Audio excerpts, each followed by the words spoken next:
వీరస్వామి గారు చెప్పండి సార్, ఇప్పుడు నారా చంద్రబాబు నాయుడు గారు పేదవాడికి పట్టెడు అన్నం పెట్టాలనే సదుద్దేశంతో ఇప్పుడు అన్నా క్యాంటీన్ ఏర్పాటు చేశారు. దీని మీద మీ అభిప్రాయం ఏంటి? ఈ అన్నా క్యాంటీన్ అనేది ఇప్పుడు కాదండి, 2014లోనే ప్రారంభించారు. దీన్ని ఇప్పుడు కొనసాగించడం చాలా ఆనందంగా ఉంది. ఎంతోమంది పేద ప్రజలకి ఉపయోగపడే కార్యక్రమం ఇది. అన్నా క్యాంటీన్ అనేది పేద ప్రజలకు ఉపయోగపడేది. దీనికోసం ఎంతోమంది 5 సంవత్సరాలు ఎదురు చూశారు. ఈ 5 సంవత్సరాలు ఎంతోమంది ఆకలితో ఉన్న వాళ్ళందరికీ కడుపు నింపడానికి ఇది ఒక మంచి పథకం. ఈ పథకం వల్ల ఎంతోమంది పేదవాళ్ళకి ఉపయోగపడిద్దని అందరూ కూడా మేము మనస్ఫూర్తిగా నమ్ముతున్నాం. సార్, ఇప్పుడు పక్కన చూసుకున్నట్టయితే జగన్మోహన్ రెడ్డి ఇటువంటి మంచి పథకాన్ని జగన్మోహన్ రెడ్డి మధ్యలో ఆఫ్ చేసిన కారణం ఏంటంటారు? వాళ్ళకి ఏంటంటే జనాలకు మంచి జరిగిద్దా లేదా అని ఆలోచించట్లేదండి. వాళ్ళు మొదలుపెట్టింది మేము కంటిన్యూ చేయకూడదన్న ఉద్దేశంతోనే దీన్ని ఆఫ్ చేశారు తప్ప ప్రజలకి ఉపయోగపడేది ఏ పథకానైనా కూడా చంద్రబాబు గారు ఒకవేళ జగన్మోహన్ రెడ్డి గారు మొదలుపెట్టిన పథకాలు కూడా ఆయన కూడా కంటిన్యూ చేస్తారు. అది జనాలకు ఉపయోగపడే ఏ పథకం కూడా జనాలకి కంటిన్యూ చేస్తాడు. జనాలకు ఉపయోగపడిందా లేదా అనేది మాత్రం ఇంపార్టెంట్, కానీ ఎవరో పెట్టింది ఎవరో అయ్యింది మాత్రం ఇలా ఉంటే కనుక రాజకీయాలు దేనికి పనికిరాకుండా అవుతారు. ఇప్పుడు కనుక మనం చూసుకున్నట్టయితే జగన్మోహన్ రెడ్డి ఈ అన్నా క్యాంటీన్ని అంటే ఇప్పుడు మళ్ళీ అలా లాస్ట్ టైంలో మనకు తెలిసినట్టు కొంతమంది మంత్రులు ఒక మాట అన్నారు.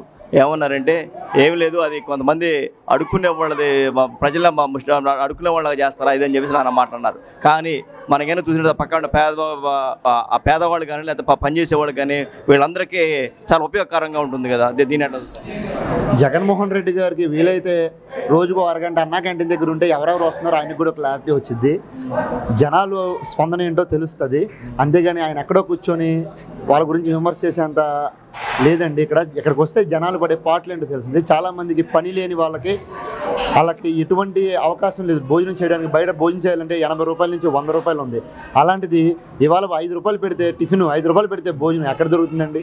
ఇది గవర్నమెంట్ నుంచి వచ్చిన మంచి పథకం అండి ఇది. జగన్మోహన్ రెడ్డి గారికి ఒకవేళ అవగాహన లేకపోతే వాళ్ళ మనుషుల ద్వారా కానీ ఆయన కానీ రోజుకు ఒక అరగంట అన్నా క్యాంటీన్ దగ్గర ఉంటే ఆయనకి క్లారిటీ వస్తుంది. ఎంతమంది పేద జనాలు ఉన్నారు, ఎంతమంది ఆకలితో ఉన్నారు తెలిసింది. ప్యాలెస్లో కూర్చొని ప్రజల గురించి మాట్లాడే హక్కు ఆయనకి లేదని నేను అనుకుంటున్నాను సార్. యాక్చువల్గా ఇప్పుడు అసలు పక్కన చూసినాం చంద్రబాబు నాయుడు గారు అన్నా క్యాంటీన్లు కానీ అదేవిధంగా పెన్షన్ల పెంపు కానీ డిఎస్సీని ప్రకటించడానికి ఎన్ని మంచి మంచి పనులను చేస్తున్నాడు. కానీ ఇటు మాత్రం ఇప్పుడు రాక్షస పాలన సాగుతుందని చెప్పి ఒక మాట అన్నాడు. దీన్ని రాక్షస పాలన వద్దనుకునే కదా ఆయన 11 సీట్లు ఇచ్చి ఇక్కడ 124 సీట్లు ఇచ్చారు. రాక్షస పాలన అంటే ఆయన దృష్టిలో ఆయన కాకుండా ప్రతి ఒక్కరు రాక్షసుడే, కానీ జనాల దృష్టిలో ఆయన రాక్షసుడు కాబట్టి ఆయన్ని ప్రతిపక్షంలో కూడా లేకుండా చేశారు. అదండి. అంటే 4 రోజులు కళ్ళు మూసుకొని మేము వస్తాం అంటున్నాడు. 4 రోజులు కాదండి, ఇంకా 10 సంవత్సరాలు కళ్ళు మూసుకొని ఆయన వచ్చే అవకాశం లేదు. ఎందుకంటే ఆయన మీద విరక్తి చెందే కదా 151 సీట్లు ఇచ్చిన వాళ్ళు ఇప్పుడు 11 సీట్లకు మాత్రమే పరిమితం చేశారంటే జనాల్లో ఆయన పట్ల ఎంత వ్యతిరేకత ఉన్నది అనేది తెలుస్తుంది కదా. ఇప్పుడు ఎక్కడ కని ఎరగని ఒక మెజారిటీ 164 సీట్లు వచ్చినాయి అంటే అతని మీద ఎంత వ్యతిరేకత ఉంటే ఆయన సీట్లు వస్తాయండి. అది కూడా ఆయన దృష్టిలో పెట్టుకొని చేయాలి, కానీ ఇంకా నేనే వస్తాను అని కాదు. ఇప్పుడున్న అధికార పక్షంలో ఉన్న వాళ్ళు ఆయనకి ఇంకోసారి అవకాశం ఇస్తే కదా వచ్చేది. ఆయనకి లాగా మళ్ళీ వాళ్ళు కూడా వాళ్ళ పరిపాలన చేస్తే కదా ఆయనకి వచ్చేది. అలాంటి పరిపాలన జరగదు. ఇంకో 15 సంవత్సరాలు కాదు 20 సంవత్సరాలు కూడా ఇంకా వేరే వాళ్ళకి వచ్చే అవకాశం లేదని నేను అనుకుంటున్నానండి. చూసినట్టే మొదటి స్పాన్సర్ ఈరోజు మనం చూస్తున్నాము. ఎక్కడ విజయవాడలోని సెంట్రల్ నియోజకవర్గంలో మనం ఉన్నాము. ఇక్కడ ఒక దాత తను ఈరోజు ఎన్ని టికెట్లు అయితే టోకెన్స్ ఇది అవుతాయో వాళ్ళందరికీ ఇస్తామని చెప్పేసి అంటున్నారు. అదేవిధంగా చూడండి, ఎటువంటి డబ్బులు లేకుండా మొత్తం ఆ టోకెన్స్ తానే కట్ చేసి ఇస్తానని చెప్పేసి మాట అంటున్నారు. మీరు చూడొచ్చు ఒక్కొక్కరిని ఎట్లా వస్తున్నారు. సుందరనగర్కి చెందిన చంద్రశేఖర్ అనే ఒక వ్యక్తి ఈరోజు జరిగే అన్న క్యాంటీన్లో జరిగే ఈ కార్యక్రమాన్ని తానే స్పాన్సర్ చేస్తున్నారు. ఎవరైతే ఎంతమంది తింటారో వాళ్ళు ఆ డబ్బులు మొత్తం తానే కడతా అని చెప్పేసి చెప్పడం జరిగింది. అదేవిధంగా మనం చూడవచ్చు ఒక్కొక్కరికి ఎట్లా వస్తుంది. సార్, ఇప్పుడు చెప్పండి సార్, ఈ రోజు మనం చూసుకున్నట్టయితే అన్న క్యాంటీన్ ద్వారా ఎవరెవరికి ఉపయోగపడుతుంది అనుకుంటారు ఏంటంటే అన్నం పరబ్రహ్మ స్వరూపం అండి. అది మా ఒక్క చంద్రబాబు గారి వల్లే సాధ్యమైంది. పేద ప్రజలకి, కార్మికులకి, రిక్షా వర్కర్లకి, ఆటో వర్కర్లకి అందరికీ మంచి చేసి మాకు 2014లో మాకు అన్నం పెట్టి చేసి వర్కర్లని ఎంతో ఆదరించిన మహానుభావుడు మా చంద్రబాబు గారు అండి. బాబు గారు నిండు నూరేళ్ళు అన్నం పరబ్రహ్మ స్వరూపం అని ఊరికైనా పెద్దలు ఆయన అందరి ఆశీస్సులు ఆయనకు ఉండాలని, నిండు నూరేళ్ళు ఆయన బతకాలని మేము కోరుకుంటూ ఆయనకి మేము చేతులు దండం పెట్టుకుంటున్నాం. ఈ అన్న క్యాంటీన్ వల్ల ఎవరెవరికి ఇది చేసే కార్మికులకి, రిక్షా వర్కర్లకి, ఆటో వర్కర్లకి, పేదలకి, కార్మికులకి 100 రూపాయలు పెట్టి భోజనం తినలేని వాళ్ళకి 5 రూపాయలకి అన్నం పెట్టి ఆదరించి మా చంద్రబాబు గారికి నిన్ను నూరేళ్ళ ఆయుష్. ఆంధ్రులందరూ ముద్దుగా అన్నా అని పిలుచుకునే స్వర్గీయ ముఖ్యమంత్రి డాక్టర్ నందమూరి తారక రామారావు గారు ఒకే ఒక ఆశ ఉండే తను పార్టీ పెట్టడానికి కూడా గల కారణం పేదవాడు పట్టిడన్నం, పేదవాడికి పట్టిడన్నం ఉండాలనే ఉద్దేశంతో, సదుద్దేశంతో తను పార్టీ పెట్టడం జరిగింది. అదేవిధంగా ఆయన ఆశయాలను కొనసాగిస్తూ నారా చంద్రబాబు నాయుడు గారు ఈరోజు మనకి అన్నా క్యాంటీన్ అంటే 2017-18 ప్రాంతంలోనే ఆయన ఏర్పాటు చేయడం జరిగింది. ఈ అన్నా క్యాంటీన్ ద్వారా కేవలం 5 రూపాయలకి అన్నం, పప్పు, ఒక పచ్చడి, సాంబారు, ఒక పెరుగు ఇచ్చే విధంగా చూశాడు. గతంలో కేవలం మధ్యాహ్నం పూట ఉండేది. ఇప్పుడు మాత్రం ఈ సంవత్సరం నుంచి మాత్రం పొద్దున టిఫిను, మధ్యాహ్నం భోజనం, సాయంత్రం భోజనం అంటే 3 పూట్ల కేవలం 5 రూపాయలకి ఇచ్చే అవకాశం ఆయన కల్పించారు. అంటే రాష్ట్ర వ్యాప్తంగా దాదాపుగా 1,05,000 మందికి దీని ద్వారా మొత్తం లబ్ధి పొందబడుతున్నారు. అదేవిధంగా ఎవరెవరికో దీనివల్ల కార్మికులు కానివ్వండి, కర్షకులు కానివ్వండి, అదేవిధంగా రోడ్డు మీద చేసిన పెయింటింగ్ పని చేసేవాళ్ళు కానివ్వండి, అదే లేకపోతే రాడ్ పెయింటింగ్ పని వాళ్ళు కానివ్వండి, రిక్షా కార్మికులు కానివ్వండి, ఆటో వాళ్ళు కానీ, మధ్య తరగతి వాళ్ళు కానీ, ఇంకెవరైనా కానీ, లేకపోతే పల్లెటూరు నుంచి వచ్చిన వాళ్ళు కానీ ఈ అన్నా క్యాంటీన్ అది చాలా ఉపయోగపడుతుందని చెప్పేసి అందరూ చెప్తున్నారు. ఎందుకంటే బయటికి మనం చూసినట్టయితే ఈరోజు విజయవాడ నగరంలో కేవలం మనం మా భోజన హోటల్కి వెళ్ళంటే కనీసం 150 రూపాయల నుంచి 200 రూపాయల దాకా ఉంటే, దాదాపు కొన్ని చోట్ల 250 రూపాయలు కూడా వస్తుంది. అటువంటి పరిస్థితుల్లో ఇప్పుడు ప్రస్తుతానికి అన్నా క్యాంటీన్ ఏర్పాటు చేయడం పట్ల అందరూ సర్వత్రా హర్షం వ్యక్తం అవుతుంది. ఈ సందర్భంగా కొంతమందిని అడుగు తెలుసుకునే ప్రయత్నం చేద్దాం. మీరు చెప్పండి సార్, మీ పేరు ఏంటండి? నా పేరు ఇల్లేశ్వరరావు అండి. సార్ ఇల్లేశ్వరరావు గారు చెప్పండి సార్, ఈరోజు అన్నా క్యాంటీన్ మళ్ళీ ఏర్పాటు చేయడం జరిగింది చంద్రబాబు నాయుడు గారు, దీన్ని ఎట్లా చూస్తారు? చాలా సంతోషకరమైన విషయం అండి. గతంలో కూడా మేము చేసాం, తిన్నాము, పెట్టారు.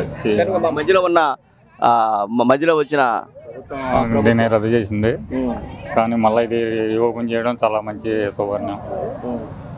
అది అంటే దీనివల్ల ఎవరెవరికి మేలు జరుగుతుంది భావిస్తారు? మధ్యతరగతి, పేదలు ఉంటారు కంటే కొద్దిగా వర్క్ పని చేసే వాళ్ళకి చాలా యూజ్ఫుల్ అండి. మనం బయట చేయాలంటే చాలా అవుతుంది అమౌంట్. 5 రూపాయలకి పోయినామంటే పొద్దున పూట టిఫినే కానీ చాలా మంచి కార్యక్రమం అండి. చాలా మంది యూజ్ఫుల్ అండి. మొన్న 3 రోజులు కూడా వచ్చాను నేను. చూస్తున్నాగా ఆటో డ్రైవర్లు కానీ, బయట నుంచి వర్క్కి వెళ్ళేవాళ్ళు ఆగి చేసి భోజనం చేసేవాళ్ళు. అంటే మధ్యలో ఆయన జగన్మోహన్ రెడ్డి ఆఫ్ చేశాడు, గల కారణం ఏంటంటారు? ఆయనకి లాభం వచ్చిందంటారు? లాభం నష్టం వచ్చిందండి. ఆపడం మంచిగా అయింది. ఆపడమే మళ్ళీ ఈ ప్రభుత్వాన్ని తెచ్చుకోగలిగాం.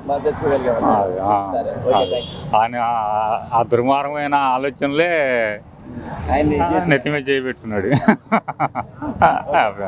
అంటే భోజనం పెడతాం అసంఘటిత కార్మికులకి, ఆటో వాళ్ళకి, చిన్న చిన్న వ్యాపారాలు చేసే వాళ్ళకి చాలా మంచి పని చేశారు చంద్రబాబు నాయుడు గారు. చాలా సంతోషించిన విషయం.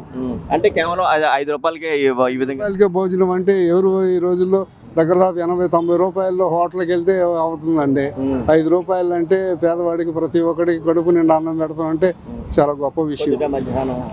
చాలా గొప్ప విషయం. అంటే పొద్దున మీరు టిఫిన్ చేయడానికి వచ్చారా? లేదు సార్, కొద్దిగా పని నుండి బయటికి వెళ్ళాను. రేపు పొద్దున వస్తాను. చూద్దాం. బాగుంది సార్, చాలా చక్కగా ఉంది.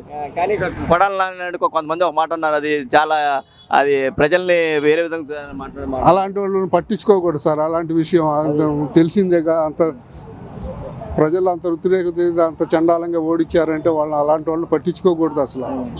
కానీ పేదవాడికి అంటే పేదవాడికి కాదు, మనం సాటివాడికి ఆకలి అంటే ఒక ముద్ద అన్నం పెడతాం, ఆనందం వేరుగా ఉంటుంది. కానీ అటువంటి గత ప్రభుత్వానికి లేకపోవడం ఎట్లా? లేదు సార్, అలాంటిది ఏమి లేదు. వాళ్ళ విషయాల్లో పట్టించుకునే విషయం లేదు. ఇది మాత్రం చాలా సంతోషించాల్సిన విషయం. చంద్రబాబు నాయుడు గారికి చాలా ఇది